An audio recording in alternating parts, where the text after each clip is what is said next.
Hello जय नमस्कार दोस्तों रेलवे ग्रुप डी का जो फिजिकल होता है, फिजिकल में जो आरएफआईडी चिप होता है वो कैसे काम करता है और जो आपको चेस्ट नंबर दिया जाता है वो क्या होता है और जो रनिंग होती है, रनिंग में आपका कितने मीटर का ग्राउंड होता है और जो सबसे पहले 100 मीटर की रनिंग होती है या 1 किलोमीटर की रनिंग होती है। और कुछ लोग के दिमाग में ये सवाल रहता है कि सर अगर कहीं जो आरएफआईडी चिप स्कैन करने की मशीन होती है अगर कि वो हमारा रनिंग में स्कैन नहीं कर पाया तो क्या होगा।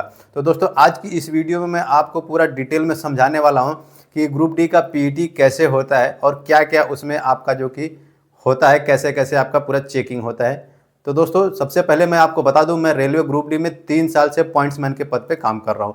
दोस्तों सबसे पहले आपको ये समझना होगा, जैसा कि आप लोग को पता होगा कि रेलवे ग्रुप डी में 1 किलोमीटर की रनिंग मेल के लिए भी और फीमेल के लिए भी कराई जाती है, लेकिन मेल को 4 मिनट 15 सेकंड का टाइम दिया जाता है और फीमेल कैंडिडेट को 5 मिनट 40 सेकंड का टाइम दिया जाता है। वहीं जो वजन उठाने का है वो मेल कैंडिडेट को 35 केजी का 100 मीटर चलना पड़ता है, 2 मिनट का टाइम दिया जाता है, जबकि फीमेल कैंडिडेट को 20 केजी का बोरी उठा के 100 मीटर 2 मिनट के लिए टाइम दिया जाता है। दोस्तों अब बात करेंगे कि चिप कैसे लगाया जाता है। दोस्तों एक आरएफआईडी चिप होता है जिसको कि रेडियो फ्रीक्वेंसी आइडेंटिफिकेशन चिप बोलते हैं, जो कि आपके पैरों में बांधी जाती है। दोस्तों कुछ कैंडिडेट के मन में सवाल होता है कि चिप क्यों लगाया जाता है। दोस्तों जो चिप होता है, चिप से ही आपकी टाइमिंग जो काउंट होती है। दोस्तों जो ये आरएफआईडी चिप होता है ये आपके दोनों पैरों में बांधा जाता है। दोनों पैरों में इसलिए बांधा जाता है कि कहीं हो सके तो एक खुल के गिर गया रनिंग करते टाइम, या मशीन ने एक स्कैन नहीं किया तो दूसरा जरूर से स्कैन हो जाता है, लेकिन पहला वाला ही स्कैन हो जाता है। इसलिए आपके पैरों में 2 चिप लगाई जाती है। दोस्तों चिप लगाने के साथ साथ कहीं कहीं पे आपको चेस्ट नंबर भी दिया जाता है और कहीं कहीं पे नहीं दिया जाता है। किसी किसी जोन में आपको चेस्ट नंबर दिया जाता है। चेस्ट नंबर से आपका आइडेंटिफाई किया जाता है कि आपका नाम क्या है और आपके जो पैरों में आरएफआईडी चिप लगाई गई है वो आपका आइडेंटिफाई के लिए लगाया जाता है। दोस्तों जब आपको चेस्ट नंबर दे दिया जाता है और आपको आरएफआईडी चिप पैरों में बांध दी जाती है और उसको लॉक कर दिया जाता है कि वहीं वो कहीं खुल के गिरे नहीं, उसके बाद उस आरएफआईडी चिप को स्कैन किया जाता है कंप्यूटर में। जो एक मशीन लगी होती है वो उसमें आपको पैर आपके जाकर चिपकाना पड़ता है। वहाँ पे जब आप अपना पैर चिपका देंगे तो वो उसमें जो आरएफआईडी चिप लगी होती है वो आपको मशीन में स्कैन हो जाएगी। उसके द्वारा आपका नेम और डेटा सारा फिल कर लिया जाता है। दोस्तों उसके बाद आपका जो होता है वो 100 मीटर की रनिंग वाला सबसे पहले कराया जाता है। ध्यान दीजिएगा 100 मीटर की जो रनिंग होती है, 100 मीटर की रनिंग में वो सीधा ट्रैक होता है, यानी कि आपको एक तरफ से उठाना है दूसरे तरफ पहुंचना है, जबकि जो रनिंग वाला होता है वो घेरा वाला होता है, उसके बारे में आगे बताएंगे। लेकिन जो सबसे पहले आपका 100 मीटर का रनिंग होता है उसमें दोनों तरफ बेल्ट लगा होता है। दोस्तों एक तरफ जब आप बेल्ट पे पैर रखेंगे, जो आरएफआईडी चिप की मशीन लगी होती है वहाँ पे भी 2-2 बेल्ट लगे होते हैं। सबसे पहले वाले बेल्ट पे पैर रखते ही आपका टाइमिंग स्टार्ट हो जाता है। अगर कहीं सबसे पहले वाले बेल्ट पे आपका पैर नहीं पड़ा तो दूसरे वाले पे पड़ जाता है आराम से। लेकिन दोस्तों दोनों लगभग में थोड़ी थोड़ी ही दूर पे 1 मीटर के गैप में रखा रहता है। पहले वाला ही स्कैन कर लेता है, 100% स्कैन कर लेता है।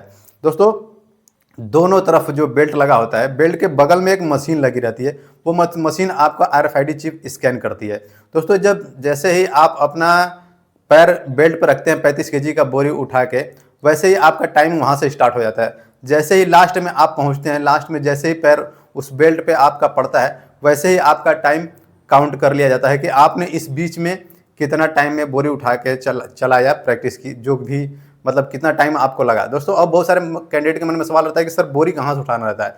दोस्तों देखिए कहीं कहीं पे जो कि आपका जो वो टेबल होता है वहाँ टेबल पे आपका रखा रहता है जो बोरी है, वहाँ से आपको सीधा कंधे पे उठाना है, लेके चले जाना। कहीं कहीं पे कुछ गाड़ियाँ लगी होती हैं, एक गाड़ी इस तरफ एक गाड़ी उस तरफ, उस गाड़ी में से उठाना है, कंधे पे लेके जाके उधर गाड़ी में रख देना है। ऐसे फिर वही गाड़ी रिटर्न इस तरफ आ जाती है, फिर से वही प्रोसेस चलता रहता है। दोस्तों अब इसके बाद जो होता है वो आपका रनिंग के लिए ग्राउंड में खड़ा कराया जाता है। दोस्तों कुछ कैंडिडेट के मन में सवाल होता है कि किसी का बोरी गिर गया और कोई कैंडिडेट फेल हो गया, टाइमिंग के अंदर नहीं पहुंच पाया, तो उसका क्या दो। दोस्तों इसमें आपका तुरंत नहीं बताया जाता है, क्योंकि जो आपका 100 मीटर का जो रनिंग है, जो बोरी उठा के वजन करने का है, उसका रिजल्ट बाद में शाम तक बताया जाता है कहीं पे। और जो है कि आप अगर कहीं आपका बोरी गिर भी जाता है तो भी आपका रनिंग कराया जाएगा, क्योंकि आपको पता है कि आप फेल हो चुके हैं, लेकिन आपका जो 1 किलोमीटर का रनिंग है वो कराया जाएगा। दोस्तों अब रनिंग की बारी आती है। रनिंग में कहीं कहीं पे 50 कैंडिडेट, कहीं कहीं पे 25 से 30 कैंडिडेट, वही जोन वाइज डिपेंड करता है कि किस जोन में कितने कैंडिडेट को दौड़ाया जा रहा है। दोस्तों जो रनिंग होती है आपकी, जो उस रनिंग में एक ही बेल्ट लगा होता है, यानी कि जो ग्राउंड होता है, कहीं कहीं पे ग्राउंड दोस्तों 250 मीटर का होता है, कहीं कहीं पे 333 मीटर का ग्राउंड होता है, कहीं कहीं पे 500 मीटर का भी दोस्तों ग्राउंड होता है, लेकिन बहुत कम दोस्तों होता है। अधिकतर ग्राउंड 250 मीटर के ही होते हैं, जहाँ पे आपको 4 राउंड मारने पड़ते हैं। 333 वाले में आपको 13 राउंड और 500 मीटर वाले में 2 राउंड मारना पड़ता है। दोस्तों सबसे पहले आप लोगों को जो बैच है वो एक तरफ से खड़ा करा दिया जाता है। उसके बाद में एक चीज़ ध्यान देने वाली होती है कि जब तक आपका पैर बेल्ट पे नहीं पड़ेगा तब तक आपका टाइमिंग स्टार्ट नहीं होगा। ये चीज़ आप लोग को ध्यान रखना है। तो दोस्तों ये आपको टेक्निक अपनानी है कि भीड़ में नहीं भागना है, हो सके तो थोड़ा रुक जाइए, जैसे ही थोड़ा भीड़ कम हो उस हिसाब से अपना भागना शुरू कीजिए। जैसे ही आपका बेल्ट पे पैर पड़ जाए उसके बाद मत रुकिए। दोस्तों कुछ कैंडिडेट सोचते हैं कि एक राउंड में थोड़ा धीमे चलें, फिर दूसरा राउंड में, फिर तीसरा राउंड में, फिर चौथा राउंड में पूरा इस फुल स्पीड में दौड़ेंगे। दोस्तों मात्र 1 किलोमीटर की रनिंग है, इसमें आपको कोई भी धीमा दौड़ने का जरूरत नहीं है। आप लोग शुरू से ही फुल स्पीड में दौड़िए, क्योंकि 1 किलोमीटर की रनिंग है और एक ही चांस मिलता है, तो आप लोग को पूरा फुल स्पीड में दौड़ना है। उसमें आप लोग को कोई भी धीमा नहीं करना है कि पहले राउंड में अपना स्टेमिना बनाएंगे, दूसरे राउंड में और तेज, तीसरे राउंड में चौथा, ऐसा कुछ मत कीजिए। आप लोग शुरू से ही पूरा जी जान लगा के पूरा फुल स्पीड में भागिए।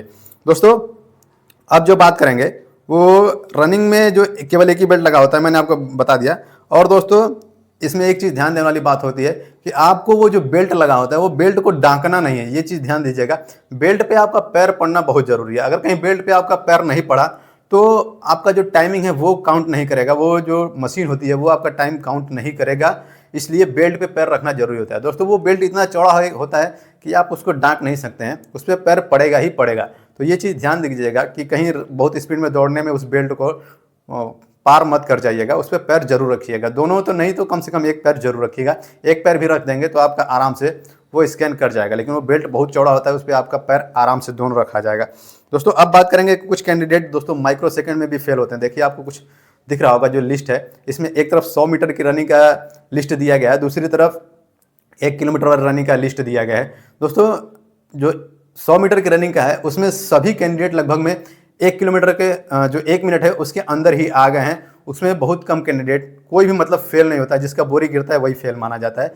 लेकिन जो 1 किलोमीटर वाली रनिंग है दोस्तों उसका लिस्ट में देखिए, कोई कैंडिडेट 4 मिनट 15 सेकेंड और 150 माइक्रो सेकेंड के अंदर फेल हुआ है। यानी पूरा लिस्ट आप लोग ऊपर से लेकर नीचे तक देख लीजिए, सभी कैंडिडेट 2 सेकेंड के अंदर फेल हुए हैं। तो आप लोग समझ सकते हैं कि एक एक सेकेंड का कितना महत्व है। सभी कैंडिडेट को जी जान लगा के भागना है। और जो दूसरा कैंडिडेट का देखिए वो 4 मिनट 15 सेकेंड और 400 माइक्रो सेकेंड, यानी कि एक सेकेंड से भी उसका आधा से भी कम टाइमिंग है, यानी 1 सेकेंड का आधा सेकेंड मान सकते हैं। तो इतना टाइम का वैल्यू होता है, आपको टाइम का वैल्यू बहुत देखना है, क्योंकि माइक्रो सेकेंड में कैंडिडेट दोस्तों इसमें फेल होते हैं। और दोस्तों आप लोग को जो ध्यान देने वाली बात है कि आप लोग अपना जब जिन कैंडिडेट का पीटी के लिए कॉल लेटर आएगा उनको वहाँ पे पूरे डॉक्यूमेंट लेके जाने का जरूरत नहीं होता है। केवल आपका जो रनिंग के लिए एडमिट कार्ड आया है वो और आपका आधार कार्ड वहाँ पे लिया जाता है। दोस्तों मेरा भी इसी तरह से हुआ था, मैंने अपना रियल एक्सपीरियंस आपको बताया। इसी तरह से मेरा भी जो कि पीटी कराया गया था। दोस्तों उम्मीद करता हूँ कि मेरे द्वारा दी गई जानकारी आपको पसंद आई होगी, और कोई डाउट है तो कमेंट बॉक्स में जरूर पूछिएगा। दोस्तों वीडियो पसंद आए तो वीडियो को लाइक करके चैनल को सब्सक्राइब जरूर कीजिएगा। मिलेंगे नेक्स्ट वीडियो में। जय हिंद, वंदे मातरम।